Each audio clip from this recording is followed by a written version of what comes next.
The fluorescent lights of the grocery store buzzed overhead like angry wasps, their harsh glare making everything look slightly green and sickly. I shifted my weight from one swollen foot to the other, feeling the ache travel up my spine as I stood behind the register, scanning items with mechanical precision. Beep, beep, beep. The sound had become the soundtrack of my existence for the past 8 months. Monotonous, predictable, safe. Safe. That word tasted bitter on my tongue now. My hand instinctively moved to the swell of my belly beneath the oversized employee vest, a gesture I'd trained myself to suppress during working hours. 7 months along, and I could still hide it under baggy clothes, though not for much longer. The baby, my baby, kicked against my palm, a reminder that some secrets couldn't stay buried forever. "Ma'am, are you listening?" The customer's voice cut through my thoughts, sharp and impatient. "I'm sorry, yes." I forced a smile that felt like cracking plaster. "Your total is $43.75. As she snatched her bags and huffed away, I exhaled slowly, gripping the edge of the counter. The store smelled of disinfectant and overripe bananas, artificial pine from the cleaning aisle mixing with the earthiness of the produce section. It was nothing like the penthouse, all Italian leather and expensive cologne, crystal decanters of whiskey that cost more than I now made in 6 months. Don't think about him. But how could I not? Every dark-haired man who walked through those automatic doors made my heart stutter. Every black car in the parking lot sent ice down my spine. It had been 9 months since I'd signed those divorce papers with trembling hands. 9 months since I'd walked away from Dante Moretti with nothing but the clothes on my back and a secret growing inside me. 9 months since I'd discovered who he really was. The memory surfaced unbidden. Stumbling upon his study door left ajar, seeing him in that chair like a king on a throne, surrounded by men who looked like they'd stepped out of a nightmare. The gun on his desk, the spreadsheets that weren't for his import business, the coldness in his eyes when he'd looked up and seen me standing there, frozen in the doorway. "You weren't supposed to see this, Dolcezza." That word, the endearment he'd whispered against my skin 1,000 times, had sounded like a death sentence that night. I shook my head, forcing myself back to the present. The checkout line was empty now, just me and the industrial hum of the refrigeration units. My shift supervisor, Marcus, was somewhere in the back, probably sneaking a cigarette. I had 10 minutes before my break. 10 minutes before I could sit down and take the weight off my aching feet. The automatic doors whooshed open. I didn't look up immediately, just reached for my scanner, ready to begin the familiar ritual. But something made me pause, a shift in the air, a change in pressure like before a storm. The scent hit me first, expensive fabric, sandalwood cologne, and something darker, more dangerous, something that made my hands start to shake. No, it can't be. I raised my eyes slowly, and the world tilted sideways. 3 men in dark suits walked through the entrance like predators entering a cage of prey. But it was the man in the center who made my breath catch in my throat, who made the baby inside me kick frantically as if sensing my terror. Dante Moretti looked exactly as I remembered, and nothing like I'd tried to forget. Taller than everyone else, his frame commanding attention even in stillness. A charcoal suit that probably cost more than my car, back when I'd had a car. Dark hair swept back from a face that could have been carved from marble by a Renaissance master with a cruel streak. And those eyes, God, those eyes, like black ice, scanning the store with the same calculating assessment I'd seen him use on men begging for their lives. He hadn't seen me yet. He was talking to the man on his left, his head tilted slightly, listening to something being murmured in his ear. The man on his right, tall, scarred, built like a concrete wall, had his hand inside his jacket. Security. Always security. My heart hammered against my ribs so hard I thought they might crack. I could duck down, hide behind the register, pretend I was checking inventory. I could run to the back, claim I was sick, slip out through the employee exit before His gaze swept across the checkout lanes and locked onto mine. Everything stopped. The buzzing lights, the piped-in music, my own heartbeat. For one infinite second, we simply stared at each other across the expanse of discount linoleum, and clearance displays. I watched emotions flicker across his face too quickly to name. Surprise, recognition, something darker that made my stomach clench. Then his eyes dropped, down from my face to my body, to the counter that separated us, and his expression didn't change, but something shifted in the set of his shoulders, the angle of his jaw. Even from this distance, I could see his hands curl into fists at his sides. The man next to him said something, touched his arm, but Dante didn't respond. He just kept staring at my belly, at the secret I'd hidden for 9 months, at the evidence of what I'd done, what I'd taken from him. I should have run, should have grabbed my purse from under the counter and bolted for the exit. But my feet had grown roots, my body betraying me the way it always had around him. All I could do was stand there, one hand unconsciously moving to protect my stomach, as Dante Moretti began walking toward me. His men fell into step behind him, and every customer between us seemed to instinctively move aside. It was like watching the Red Sea part, except instead of salvation, destruction was heading straight for me.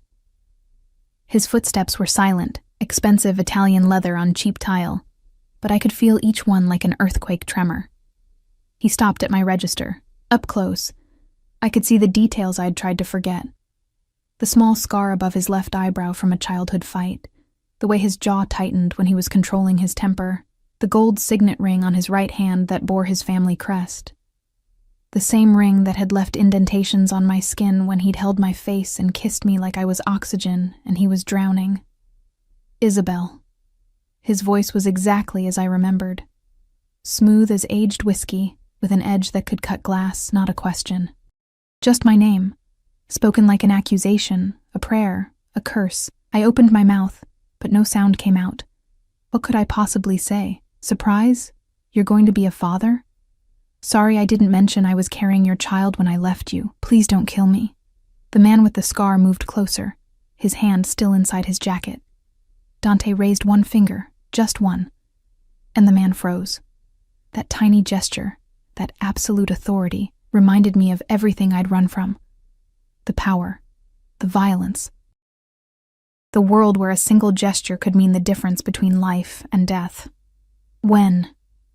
Dante's voice was barely above a whisper, but it cut through the ambient noise like a blade. When were you going to tell me? My throat felt like sandpaper. I wasn't. Something flashed in his eyes, there and gone so quickly I might have imagined it. Hurt? Rage? Betrayal?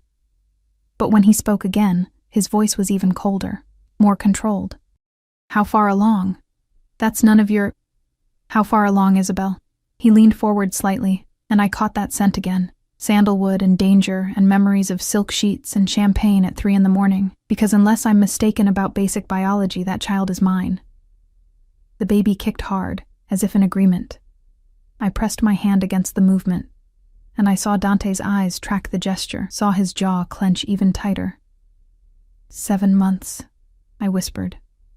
Almost 8. I watched him do the math, saw the moment he realized what that meant. His hands gripped the edge of my counter so hard his knuckles went white. You were pregnant when you left. It wasn't a question, but I nodded anyway. You were pregnant when you signed the divorce papers. Another nod. I felt tears burning behind my eyes, but refused to let them fall. I wouldn't cry in front of him, not again. You were pregnant, and you hid it from me. His voice had dropped to something barely audible, but the fury in it made me step back instinctively. You took my child and disappeared into this... He gestured at the store with barely concealed disgust. Nowhere? And you thought I wouldn't find out? I stopped, swallowed hard. I hoped you wouldn't look. He laughed then, a sound completely devoid of humor. You hoped the most powerful man in the city, a man who controls half the docks and every judge worth buying, would just let his wife vanish? You hoped I'd give up? He leaned in closer, and I could see the veins in his neck, the barely leashed violence in every line of his body. Did you really think I'd stopped looking for you, Dolcezza? Did you honestly believe I'd let you go? The endearment sounded like a threat now. Or maybe it always had been, and I'd just been too young, too naive, too stupidly in love to hear it. Dante. Please. No. He cut me off with a slash of his hand, No more pleases, no more running. He straightened up, and suddenly the mask was back. The cold, controlled face of the man who ran an empire built on blood and fear. "You're coming with me. Like hell I am." The words came out stronger than I felt. "You can't just... Can I?"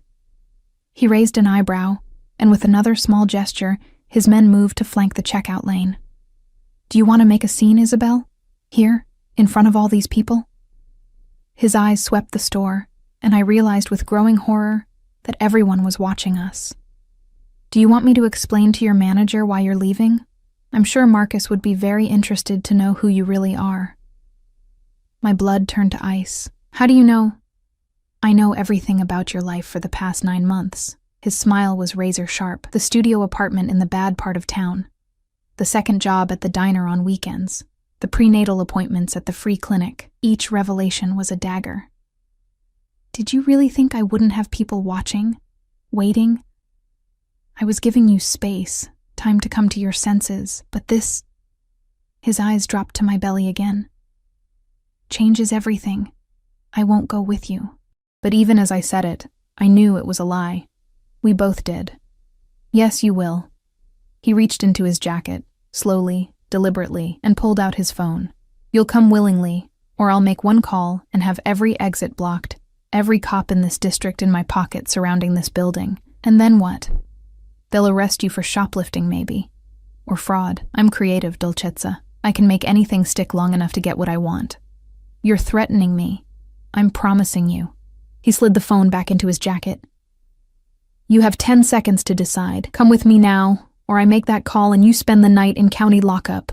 7 months pregnant with my child. Your choice." Tears were falling now, hot and angry and helpless. "I hate you." "I know." His expression didn't change. 10 seconds. I looked at the exit, at the customers pretending not to watch, at Marcus emerging from the back room with a concerned expression. I looked at the phone in Dante's hand, at the men flanking him who would follow any order he gave without question. I looked at the swell of my belly, at the life I'd been trying to protect from exactly this moment, and I knew I'd already lost.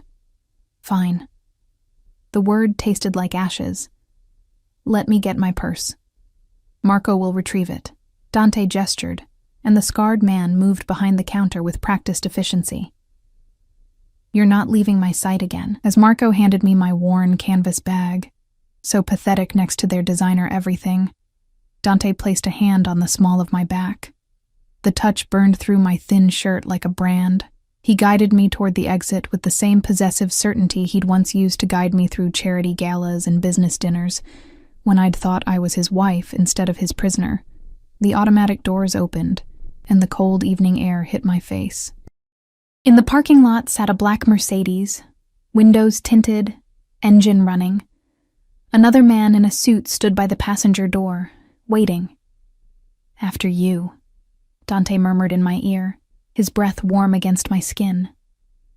"We have so much to discuss, you and I, starting with why you thought you could keep my child from me." His hand pressed more firmly against my back, guiding me toward the car, toward whatever nightmare awaited.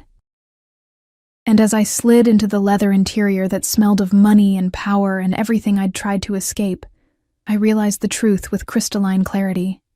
I'd never really left at all. I'd just been on loan, and now Dante Moretti had come to collect what was his. The door closed behind me with a sound like a cell locking. The Mercedes glided through the city streets like a shark through dark water. Smooth, silent, predatory. I sat pressed against the passenger door, as far from Dante as the confined space would allow. My hands clutched protectively over my belly. The baby hadn't stopped moving since we'd left the store, as if sensing my terror and responding with agitated kicks. Dante sat beside me in absolute stillness, which was somehow worse than if he'd been raging. His face was turned toward the window, watching the city lights blur past, but I could feel his attention on me like a physical weight. The driver, a different man from the one at the store, younger but with the same lethal efficiency, kept his eyes on the road and his mouth shut. "Where are we going?" My voice sounded small in the expensive silence. "Home." Dante didn't look at me. "I don't have a home with you anymore. We're divorced." Now he turned. and the look in his eyes made my breath catch. Are we? Because last I checked, divorce papers don't mean shit when you're carrying my child. Catholic law, dolcezza. In the eyes of God and my family, you're still mine. That's medieval. That's tradition. His hand moved. I flinched. But he only adjusted his cufflinks with practiced precision. And tradition matters in my world. You knew that when you married me. I didn't know a lot of things when I married you. The bitterness leaked through despite my attempts to contain it, like the fact that my husband ran the largest criminal organization in the state. That small detail somehow never came up during our courtship. His jaw tightened. I protected you from that knowledge. For your own safety. You lied to me. I omitted certain truths. He leaned back against the leather seat, finally giving me his full attention. In the dim interior, lit only by passing streetlights, his face was all sharp angles and dangerous shadows, and you repaid that protection by running. By taking something that belongs to me and hiding it away, like I had no right to know. The baby doesn't belong to anyone. The baby is my child. The words came out low and fierce, vibrating with an intensity that made my skin prickle. My blood. My air. Do you have any concept of what you've done? What you've stolen from me? I pressed harder against the door, fighting the urge to curl into myself. I was protecting. Protecting? He laughed, sharp and bitter. From what? From me? I'm the father, Isabel. Not some stranger. Not some threat. Me. His hand shot out, gripping the headrest behind me, caging me in without actually touching me. I would have given you everything. Doctors, security, anything you needed. Instead, you chose this, hiding in poverty, working yourself to exhaustion while pregnant, risking my child's health because you were too stubborn and too stupid to come back. Don't call me stupid. Anger flared hot in my chest, momentarily overriding fear. I saw what you are, Dante. I saw the guns, the ledgers, the way men look at you like you're God and the devil combined. I wasn't going to raise a child in that world. That world is the only reason you ate every day, wore designer clothes, lived in a penthouse that cost more per month than most people make in a year. His voice was dangerously quiet now. That world is the only reason you're alive to judge me right now. Do you think your little disappearing act went unnoticed? Do you know how many people would have grabbed you off the street if they'd known who you were? What leverage you represented? Ice flooded my veins. What are you talking about? I had 6 men on you at all times. 6, watching, protecting, making sure none of my enemies got creative ideas about kidnapping my estranged wife for ransom. He released the headrest, but the space felt even smaller without the physical barrier. You thought you were free, Dolcezza. You thought you were safe. You were in a cage the entire time. You just couldn't see the bars. The revelation hit me like a physical blow. All those months, thinking I'd escaped, thinking I'd made it out. The man who'd always seemed to be at the laundromat when I was. The woman who'd started coming to the diner during my weekend shifts. The car that was always parked across from my apartment building. You had me followed. It wasn't a question. I had you protected. He said it like there was a difference. There are 6 families in this city who would kill you just to hurt me. 3 more who would do worse. And you, pregnant with my child, were wandering around like prey without even realizing you had a target on your back. Because of you! I twisted in the seat to face him fully, anger overriding self-preservation. I had a target because of you and what you do. That's exactly why I left, and yet you kept the baby. His eyes dropped to my belly again, and something in his expression shifted, softened and hardened simultaneously. If you truly wanted to escape me, you had options, but you didn't take them. Why? The question hung in the air between us, loaded and dangerous. Because I couldn't. Because despite everything, the lies, the violence, the fear, some part of me had wanted to keep this piece of him, this piece of us. From before I'd known the truth, that's what I thought. Dante's voice was almost gentle now, which was somehow worse than his anger. You can hate me all you want, Isabel. You can tell yourself you left for noble reasons, but you kept my child, and that tells me everything I need to know about what you really want. Before I could respond, the car slowed, turning through a gate I recognized with sinking dread. The Moretti estate rose before us. 3 stories of stone and glass and old money, surrounded by manicured grounds and security that would make Fort Knox jealous. I'd lived here for 8 months as his wife, and every day I'd felt like I was playing dress-up in someone else's life. No. I shook my head frantically. No, I'm not going in there. Take me back to my apartment. That apartment is already being cleared out as we speak. Dante opened his door as the car stopped under the portico. Your landlord was very understanding when Marco explained you'd be moving. Generous man. Didn't even ask for the rest of the month's rent. You can't just... I can. I did. He climbed out, then leaned back in, extending his hand. Now come. Don't make me carry you. It wouldn't be good for the baby. The casual threat wrapped in concern made my stomach turn, but I knew he meant it. Dante Moretti didn't make empty threats. So I ignored his hand, small rebellion, and struggled out of the car on my own, my pregnant body making the movement awkward and ungraceful. The front door opened before we reached it. An older woman I recognized stood in the entrance. Maria, the housekeeper who'd been with the Moretti family for 30 years. Her eyes widened when she saw me, specifically my condition, and her hand flew to her mouth. Dio mio, she whispered. Signora Moretti, just Isabel, I said quietly. We're divorced. Not for long. Dante's hand found the small of my back again, that possessive touch that sent confusing signals through my body. Maria, prepare the master suite. Isabel will be staying there. The master suite? I tried to pull away from his grip. I'm not sleeping in your room, our room. He guided me through the door, into the marble foyer that smelled of lemon polish and old money. The chandelier overhead cast prismatic light across surfaces that gleamed with daily care. And yes, you are. I'm not letting you out of my sight until we have some very long, overdue conversations. I could scream. You could.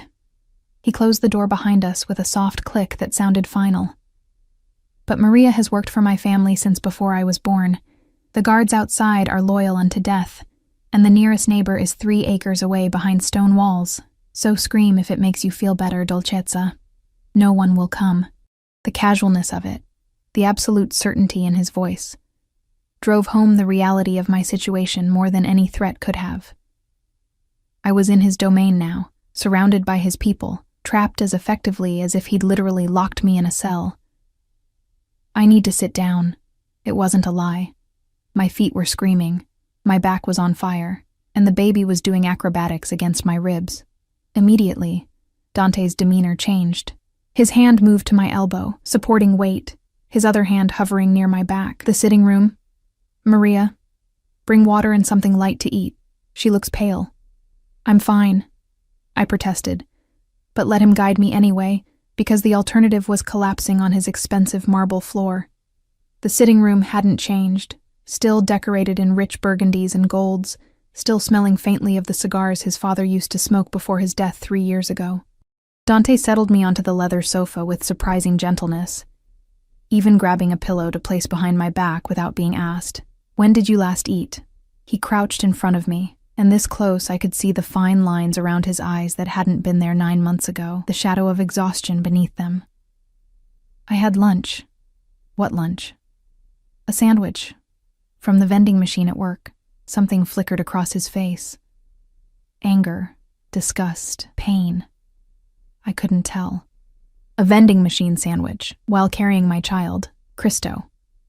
Some of us don't have the luxury of personal chefs, and you had that luxury. His control cracked, voice rising. You chose to give it up. You chose poverty and vending machine food and a goddamn job that has you on your feet for 8 hours while 7 months pregnant. He stood abruptly, running a hand through his hair in a gesture I recognized, the one he made when he was trying not to lose his temper.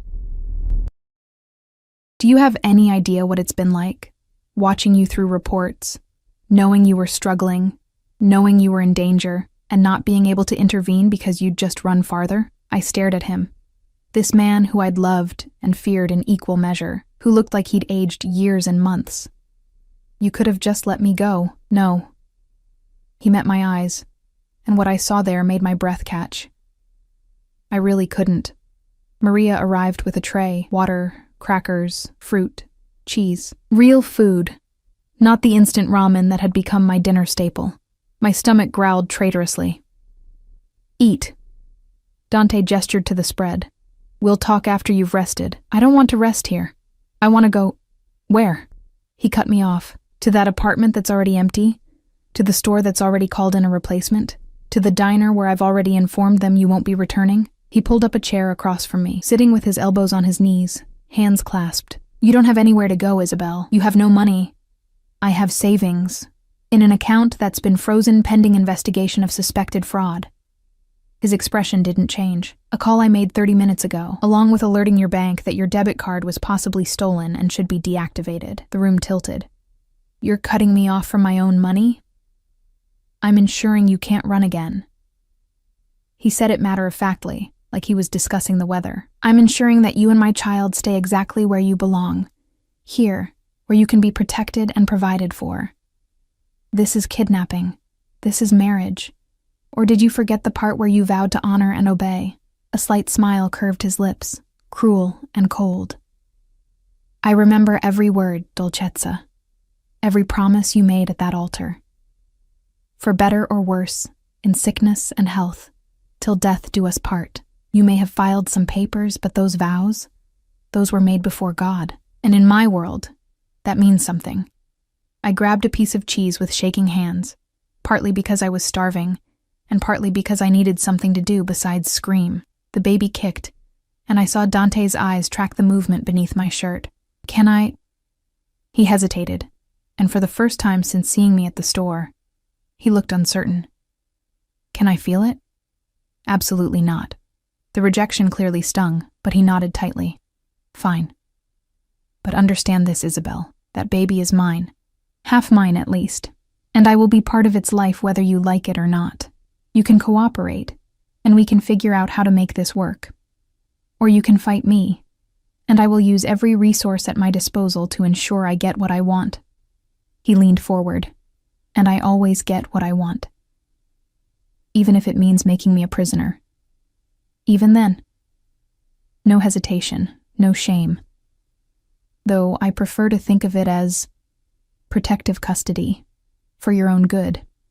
You're insane. I'm a father.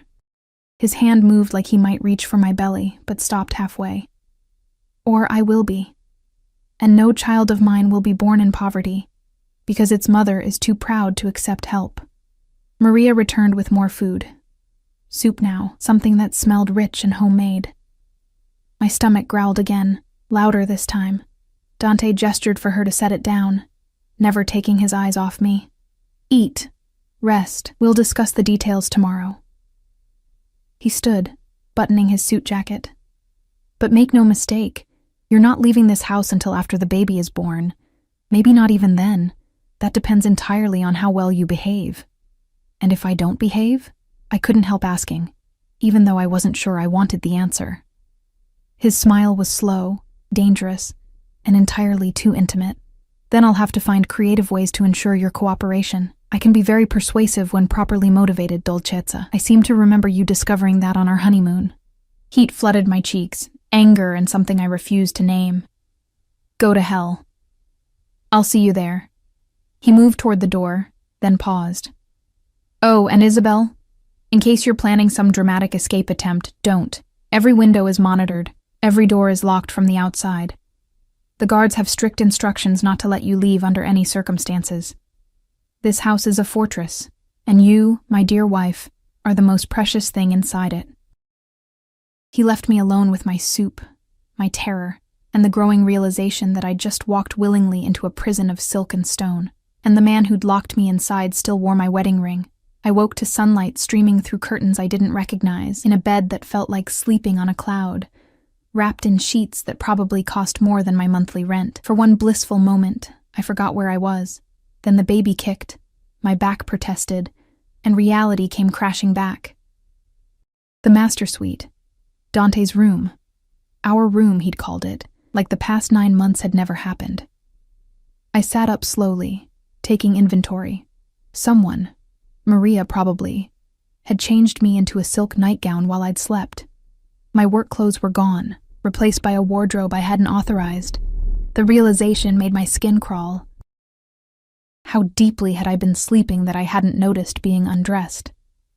The bathroom door opened, and Dante emerged in nothing but dress pants, his chest bare, hair damp from a shower. Water droplets traced paths down his abdomen, following lines of muscle that I'd once had the freedom to touch. Now they just reminded me of all the ways he was dangerous. Physically, emotionally, completely. "You're awake." He grabbed a white dress shirt from the closet, not bothering to hide his body. Why would he? He knew exactly what effect he had on me. Had always known. "How did you sleep?" "Like a prisoner." I pulled the covers higher, suddenly aware of how thin the nightgown was. "Where are my clothes?" "Being laundered, or burned, I haven't decided." He buttoned the shirt with practiced efficiency. "You'll find appropriate maternity wear in the closet. Maria had everything brought in last night." "I don't want your clothes." "Then walk around naked. I won't complain." His eyes met mine in the mirror, dark and challenging. "But if you're planning to leave this room, you'll dress appropriately. I won't have my wife looking like she shops at thrift stores." "Ex-wife," I corrected automatically. "Semantics." He knotted his tie, burgundy silk that matched his pocket square. Every movement precise, controlled. The armor of a man who ruled through appearance as much as action. "As far as everyone who matters is concerned, you never stopped being Mrs. Moretti." I threw back the covers, needing to move, to do something besides watch him transform into the dangerous man I'd married. My feet hit plush carpet, so different from the stained linoleum of my apartment.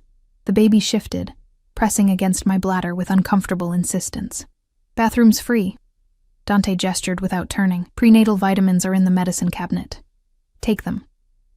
"I have my own vitamins." "From the discount pharmacy where half the bottles are expired?" He finally turned, leaning against the dresser with his arms crossed. "No, you'll take the ones I provide. Doctor recommended, properly stored, actually effective." The casualness of his control made anger spark in my chest. "You can't just dictate every aspect of my life. Watch me." He checked his watch. Platinum, understated, probably worth more than my car had been. "Breakfast is at 8. Dr. Romano arrives at 9. I have a doctor." "Had."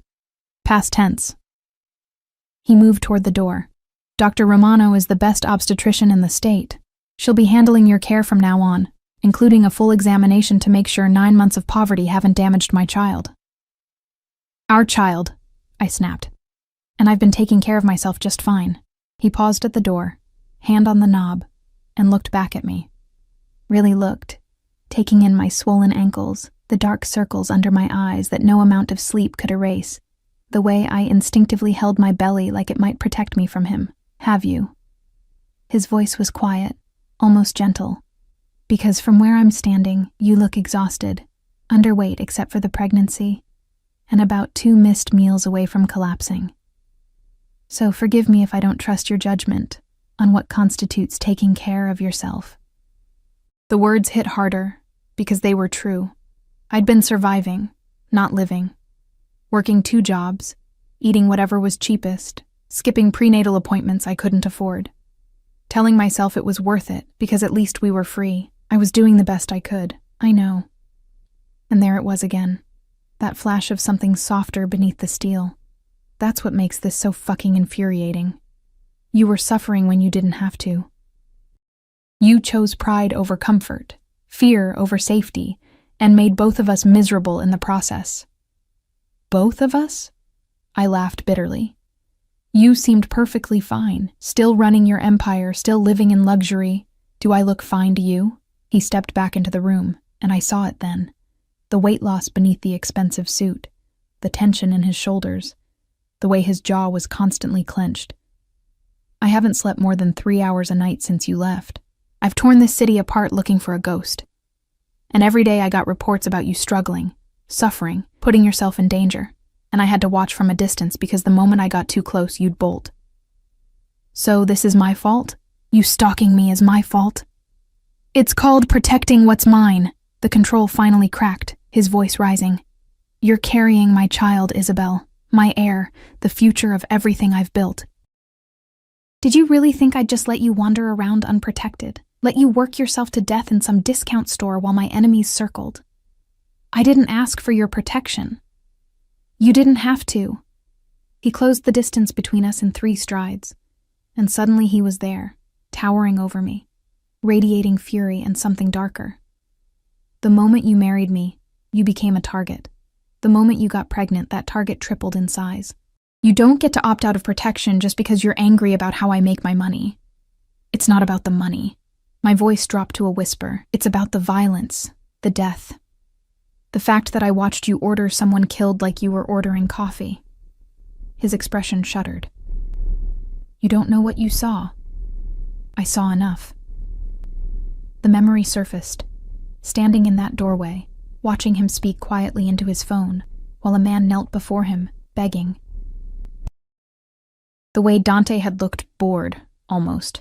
The way he'd ended the call and nodded to Marco, and the man had been dragged away screaming. I saw who you really are. You saw a fraction of what I do to keep you safe. He reached out and I flinched, but his hand only cupped my face with unexpected gentleness. That man you saw?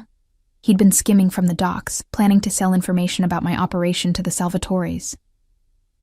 Information that included your schedule, your favorite restaurants, when you'd be alone. So yes, I had him dealt with. I'd do it again. I'd kill 1,000 men if it meant keeping you breathing. The casual way he said it, like murder was just another Tuesday, made my stomach turn. But his thumb was stroking my cheek, and my traitorous body remembered how those hands had once made me feel worshipped, cherished, safe. Let me go, I whispered, though I wasn't sure if I meant physically or philosophically. No. His other hand moved to my belly, finally, palm spread over the swell where our baby grew. The touch was possessive, reverent, and completely without permission. Never again. You're mine, Isabel. This child is mine, and I protect what's mine with everything I have. The baby kicked against his hand, hard enough that he felt it, his eyes widening slightly. For a moment, the dangerous Mafia boss disappeared, replaced by something vulnerable and awestruck. Does it hurt? His voice was rough. When they move like that? Sometimes. I should pull away, establish boundaries, remind him he had no rights. But watching him experience this, the reality of the child he'd missed 7 months of, cracked something inside me. Mostly it's just uncomfortable, like someone's rearranging furniture inside me. Jesus. His hand pressed more firmly, chasing another kick. I missed this. I missed you. Do you have any idea what these months have been like? Knowing you were out there, alone, pregnant, hating me? You made your choice when you lied to me about who you were. I made my choice when I married you. His eyes met mine, intense and burning. I chose you, Isabel. Over everything. Tradition, business sense, the objections of every advisor I have. I chose a girl from nowhere, with no connections, no family name, nothing to offer but herself, and I'd choose you again. Every fucking time. That doesn't change what you are. No.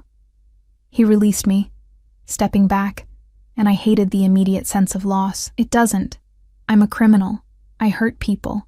I break laws and bend others. I live in a world where violence is currency and loyalty is bought with blood.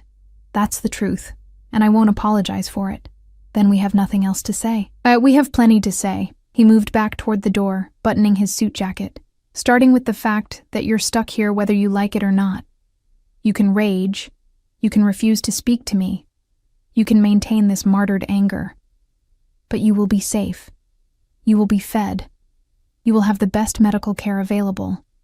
And when that baby comes, they will be born into a life of privilege and protection that you could never provide on your own. Money isn't everything, says someone who's never had to live without it, until recently. His smile was sharp.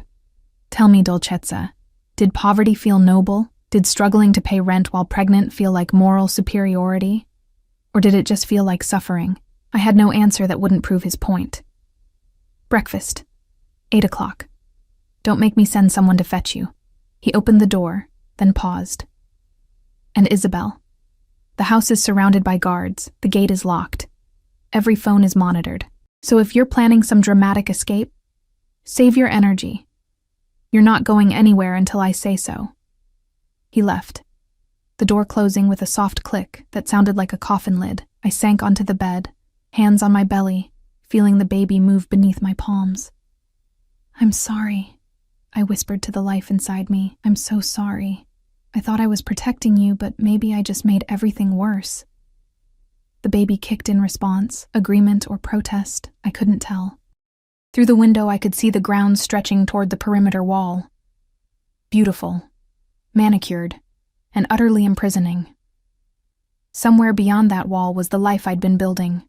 Small, difficult, but mine. Now it was gone, swept away by a man who believed love and ownership were the same thing. The worst part? Some small traitorous part of me was relieved. No more working double shifts, no more choosing between prenatal vitamins and groceries, no more lying awake wondering if I'd made a terrible mistake. But at what cost? The door opened again. Maria, carrying a breakfast tray, even though it was only 7:30. "Signor Moretti thought you might be hungry," she said in her accented English, setting the tray on the bedside table. Fruit, yogurt, toast, orange juice. Real food, not vending machine substitutes. He said to make sure you eat everything. "He's very good at giving orders," she smiled sadly.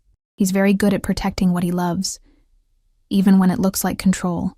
Her hand touched my shoulder briefly. "I raised that boy, Signora. I know his heart. He is not always gentle, not always right, but he loves with everything he has. And now," she glanced at my belly, "he has even more to protect." After she left, I picked at the food, my mind racing. Escape was impossible. He'd made that clear. Fighting him would only make things worse. But cooperation felt like surrender.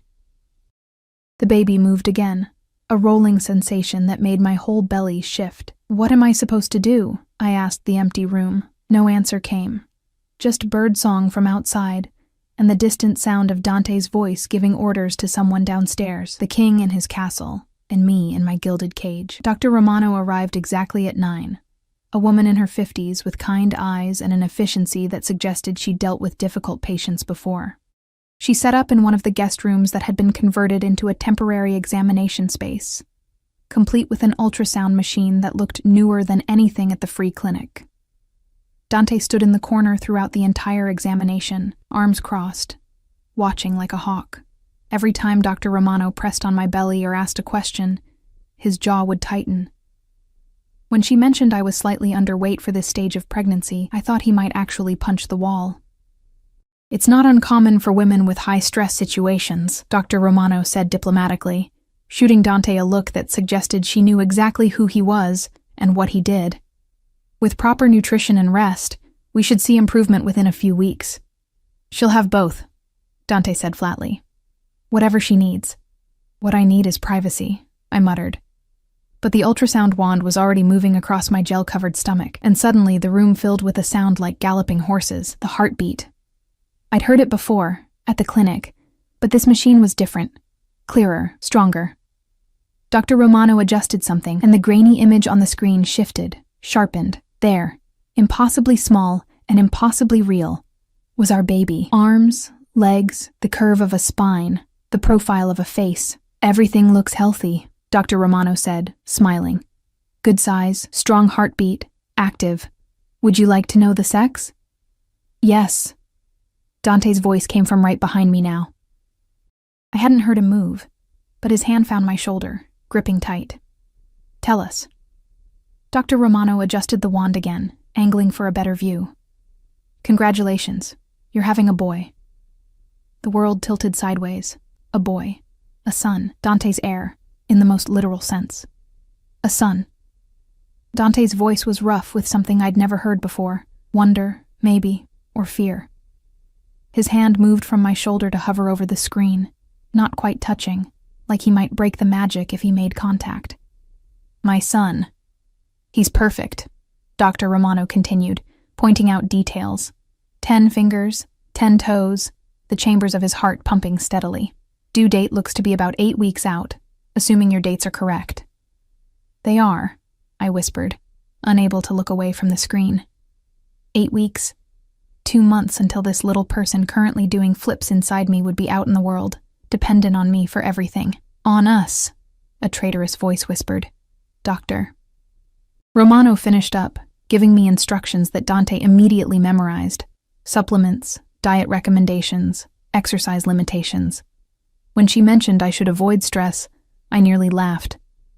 Stress was currently standing 6'3" behind me, radiating possessive intensity. I'll be back weekly to monitor progress, Dr. Romano said, packing up her equipment. Call immediately if there's any bleeding, severe pain, or decreased fetal movement. And Isabel? She met my eyes directly. Take care of yourself. That baby needs you healthy. After she left, Dante stood staring at the ultrasound photos she'd printed. 4 grainy images of our son, captured in black and white. His finger traced the outline of the baby's profile, with a gentleness that seemed impossible from hands I knew had committed violence. A boy, he said again, like testing the words. I have a son. We don't have anything yet. He's not even born. He exists. Dante looked up, and the expression on his face made my breath catch. Raw, vulnerable, almost frightening in its intensity. He's real. He's mine, and in 8 weeks I'm going to hold him for the first time. He moved closer, backing me against the examination table. 8 weeks, Isabel. Do you understand what that means? That I have 2 months left of this prison sentence? That you have 2 months to accept reality. His hands landed on either side of me, caging me in. You're not leaving after he's born. You're not taking my son away from me. We're going to figure out how to make this work, as a family, or you're going to learn exactly how far I'll go to keep what's mine. You can't force me to stay, can't I? He leaned in closer, his breath warm against my face. I own judges, Isabel, lawyers, police. I could have you declared an unfit mother with a single phone call. Could prove you abandoned your marriage, lived in poverty while pregnant, put my child at risk, and then what? I get full custody, and you get supervised visits if you're lucky. That's not... You wouldn't... Try me. His eyes were black ice. I would burn this entire city to the ground before I let you take my son away from me. So here's what's going to happen. You're going to stay here, in this house, where you're safe and provided for. You're going to give birth to our son with the best doctors money can buy, and then we're going to raise him together, like parents should. As what? Your prisoner? As my wife. He pushed back slightly, running a hand through his hair. The divorce papers? Never filed. I stopped them the day after you left. In the eyes of the law, the church, and everyone who matters, we're still married. Those vows you took, they still stand. The room spun. You had no right. I had every right. You're mine, Dolcezza. You've always been mine. From the moment I saw you in that coffee shop 3 years ago, looking lost and beautiful and completely unaware that you'd just caught the attention of the most dangerous man in the city. His hand cupped my face, thumb brushing my cheekbone. I knew then. I know now. You belong with me, whether you're ready to admit it or not. That's not love. That's obsession. Call it what you want. He released me, straightening his jacket. Doesn't change the facts. You're carrying my son. You're sleeping in my bed. You're eating food I provide in a house I own. Every breath you take is because I allow it. Those are the terms, Isabel. Accept them or fight them. Either way, you're not leaving. Before I could respond, his phone buzzed. He glanced at it, and his expression hardened into something cold and lethal. Problem? I asked, hating that I cared. Business. He typed something quickly, then pocketed the phone.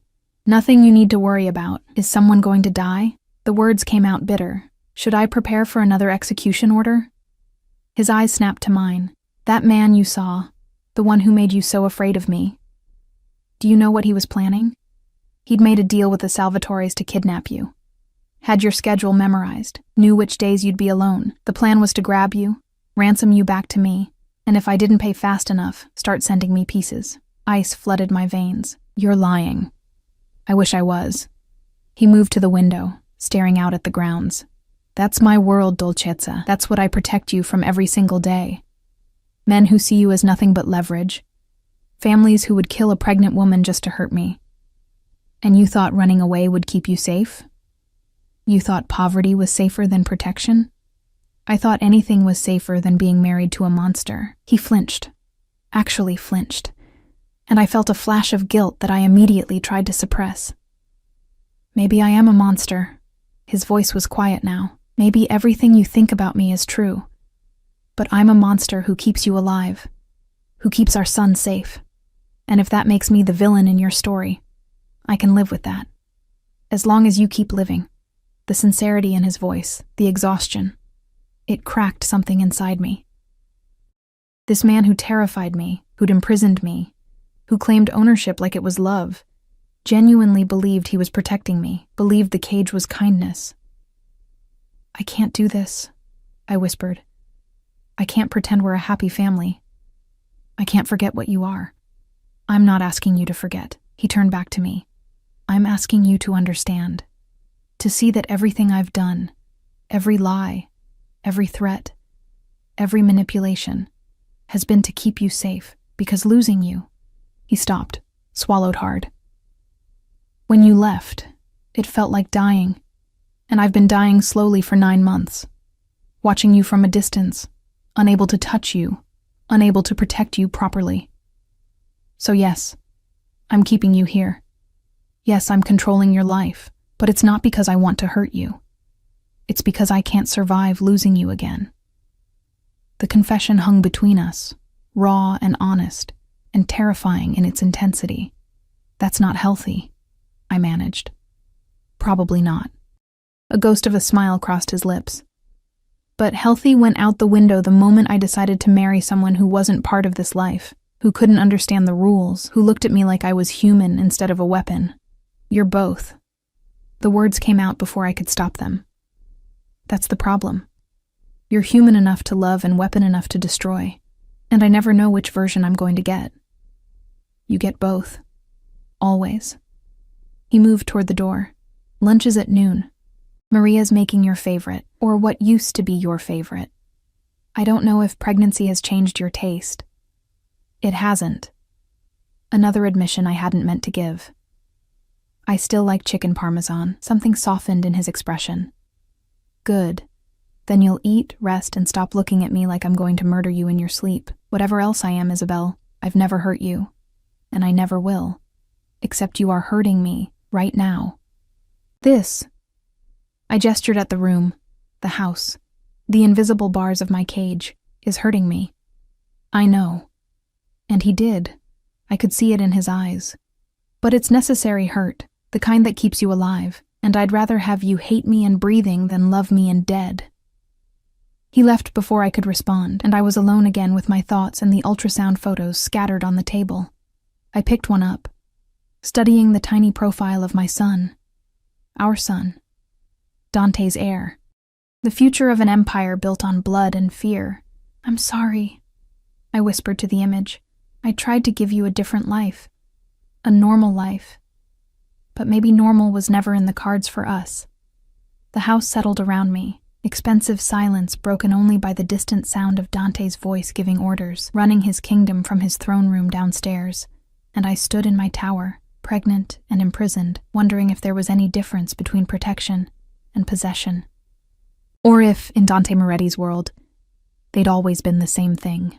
6 weeks passed in a blur of doctor's appointments, enforced rest, and meals I didn't have to cook. 6 weeks of Dante hovering like a dangerous shadow, always watching, always present, always reminding me that escape was impossible. 6 weeks of my body changing, the baby growing, and the walls of my gilded cage becoming almost comfortable. Almost. It was a Tuesday afternoon when everything changed. I was in the garden, one of the few places Dante allowed me to roam freely, probably because it was surrounded by 12-foot walls and armed guards. The spring air smelled of jasmine and freshly cut grass, and for a moment, I could almost pretend I was free. The baby kicked hard against my ribs, and I paused by the fountain, pressing a hand to the movement. He'd been active all day, restless, like he could sense something coming. "Signora Moretti?" Maria's voice cut through my thoughts, urgent and strained. "You need to come inside. Now." The tone made my blood run cold. "What's wrong?" "Just come." Quickly, I followed her as fast as my ungainly body would allow, through the French doors and into the house. The sound hit me first. Raised voices from Dante's study, the kind of angry that preceded violence. Then I saw them. Dante facing off against a man I didn't recognize, with Marco and 3 other guards forming a barrier between them. "You've got some nerve showing up here," Dante was saying, his voice deadly quiet. "After what you did, I came to see her." The other man's voice was familiar in a way that made my stomach drop. "To explain. She deserves that much." I moved closer, and the study door was open just enough to see inside. The stranger turned slightly, and recognition hit like a physical blow. James, my ex-boyfriend.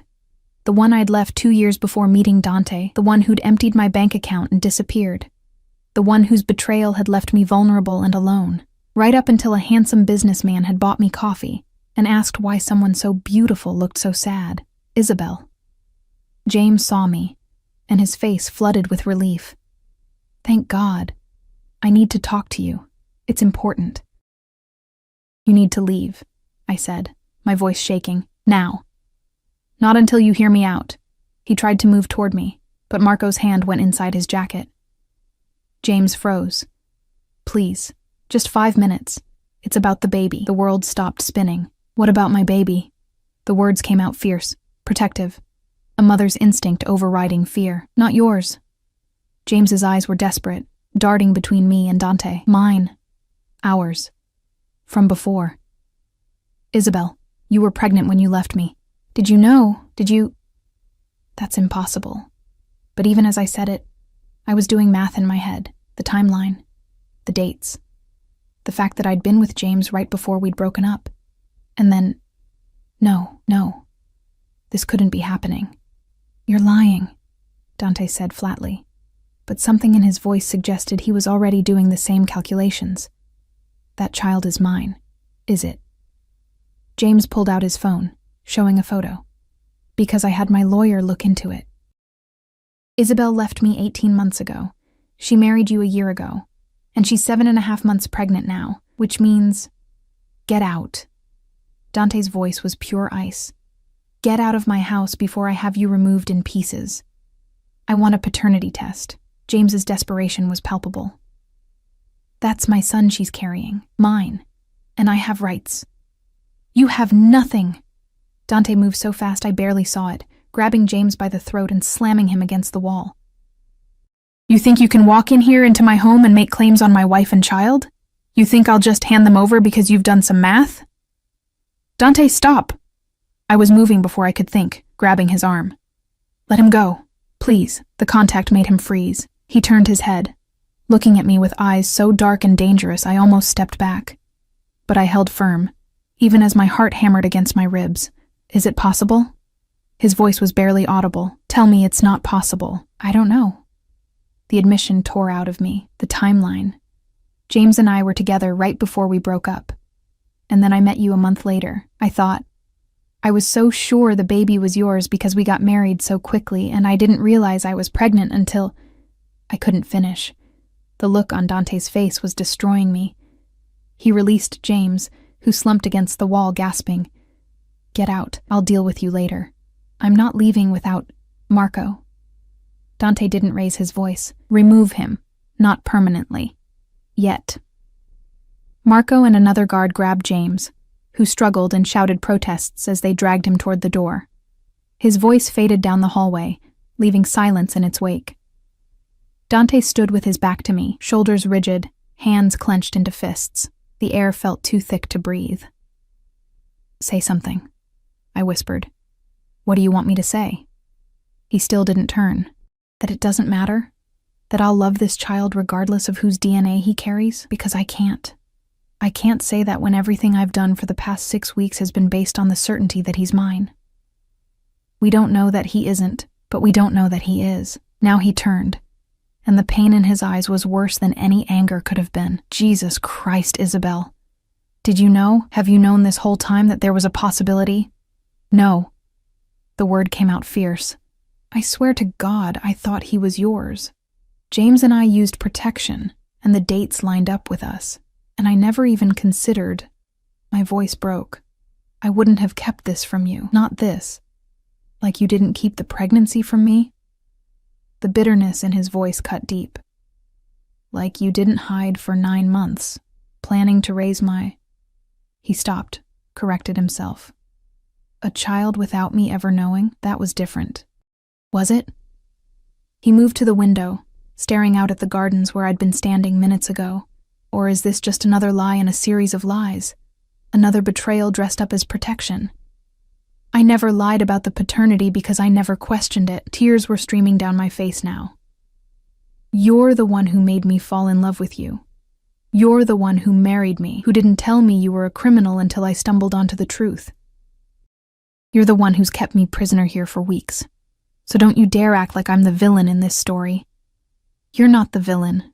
His voice was tired now, defeated. Neither am I. We're just two people who've hurt each other repeatedly while claiming it was love. The baby kicked. Hard enough to make me gasp, hard enough to remind us both what was at stake. We need a paternity test, I said quietly. As soon as possible. Agreed. He pulled out his phone.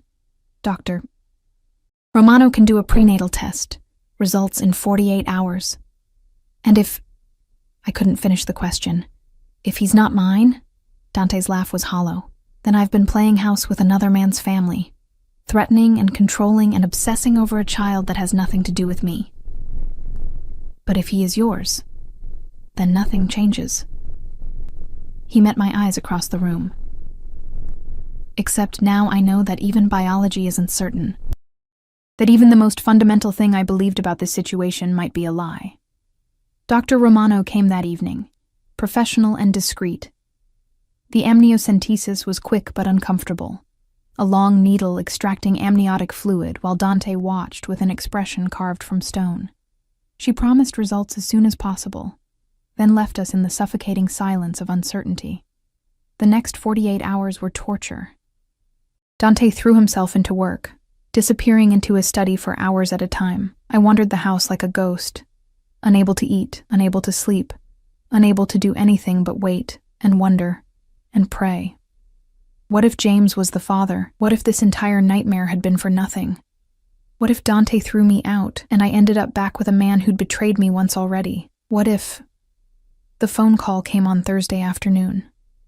Dante answered in his study, and I stood outside the door, holding my breath, my entire future balanced on whatever Dr. Romano was saying. I see.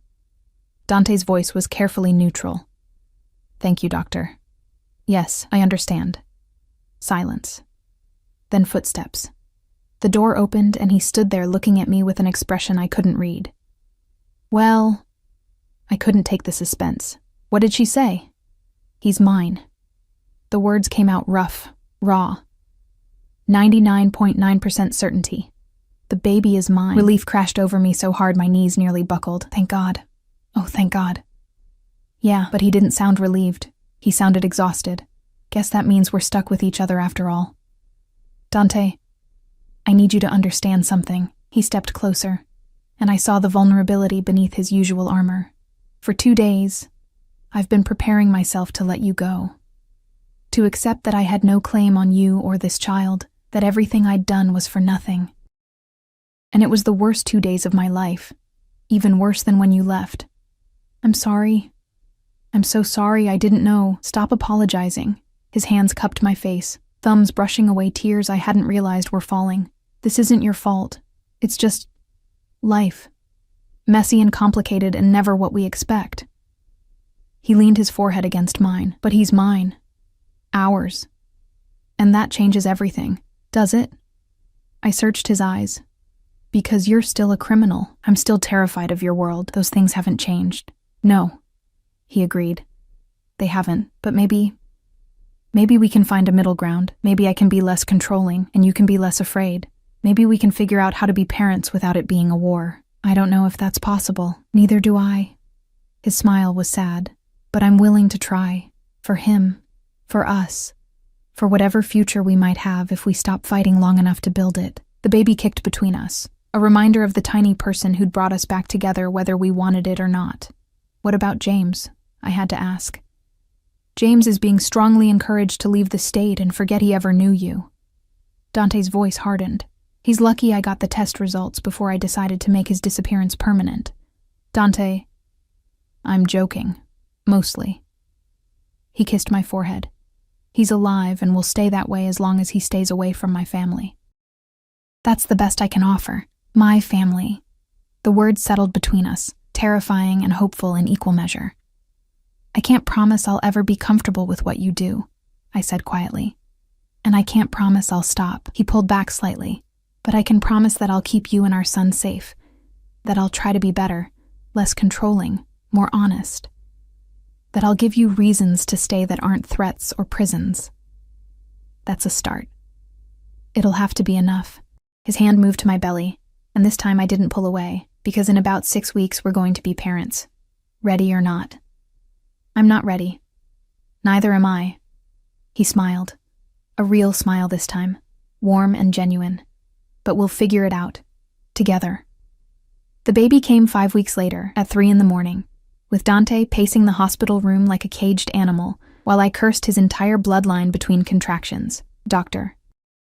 Romano delivered a healthy, screaming, perfect boy who Dante held with shaking hands and tears streaming down his face. He's so small, he whispered, staring at our son like he held the entire universe. How is something so small also so perfect? I watched from the hospital bed, exhausted and overwhelmed, and suddenly certain that everything, the lies, the fear, the fighting, had led to this moment. This tiny person who was half me and half him, who would grow up in a world of danger and privilege, who would never understand how complicated his existence was. What should we name him? Dante looked up, and the love in his eyes was so fierce, it took my breath away. Something that means hope, I said softly, because that's what he is, proof that something good can come from something broken. Asher, Dante said immediately. It means fortunate, blessed. Asher Moretti. I tested the name. I like it. Our son, Asher, made a small sound, and Dante's entire face transformed with wonder. This dangerous man, this criminal who'd imprisoned me and controlled me, and claimed to love me while doing terrible things, was completely undone by 8 pounds of tiny human. I promise, he whispered to Asher, I'll be better for you. I'll try to be the father you deserve. Even if I never quite manage it, we'll both try, I corrected. That's all we can do. Dante looked at me then, really looked, and I saw our future reflected in his eyes. Imperfect, complicated, probably involving more arguments and tears and compromises, but also love, the dangerous, consuming kind that had brought us together and torn us apart and somehow brought us back again. He leaned over, careful of the baby between us, and kissed me. It tasted like salt and hope and new beginnings. I love you, he said against my lips. I know I'm terrible at showing it. I know I hurt you, but I do. I know. And I did. That was the problem and the solution all at once. I love you too. Even when I hate you. Even when I'm terrified. I love you. That's going to have to be enough. It is enough. I touched Asher's tiny hand, marveling at his perfect fingers. We'll make it enough.